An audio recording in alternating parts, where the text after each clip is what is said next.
In today's video, I'm going to teach you how to set up Zendesk for ticketing in part 1 of our tutorial series. This is an exciting part where we dive into the basics and get you started with creating and managing your tickets effectively. Let's jump right in.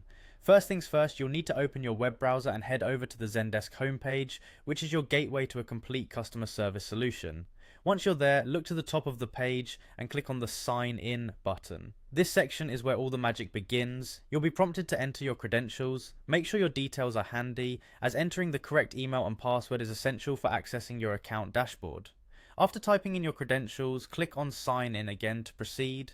This will lead you directly into your Zendesk dashboard, where you'll be carrying out the majority of your ticket management tasks. Upon successful login, hover over the Add option on your dashboard. This action reveals a menu with different options you can work with. For now, let's select Ticket, since today's focus is on setting up and managing tickets effectively.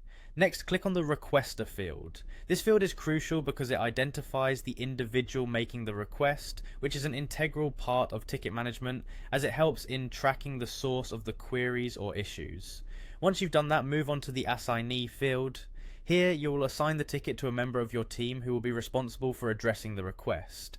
It's a good practice to assign tickets based on the area of expertise of your team members to ensure efficient and timely responses. With the requester and assignee set, our next stop is the Type drop-down menu. This setting allows you to categorize the ticket. This step can help in organizing your tickets better and prioritizing them according to their nature. Speaking of prioritization, you'll want to adjust the priority setting on your ticket.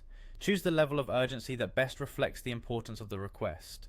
Categorizing tickets by priority helps in resource management and ensures that the most critical issues are addressed first. Moving forward, you'll need to fill in the subject line. Be as descriptive as possible here because it acts as a quick reference for both the assignee and the requester. After you have completed the subject, focus on the public reply section. This is where you communicate directly with the requester. A clear and concise initial message can set the right tone for your interactions. Be sure to provide all necessary information to help resolve their query efficiently. And there you have it, your first ticket is set up in Zendesk.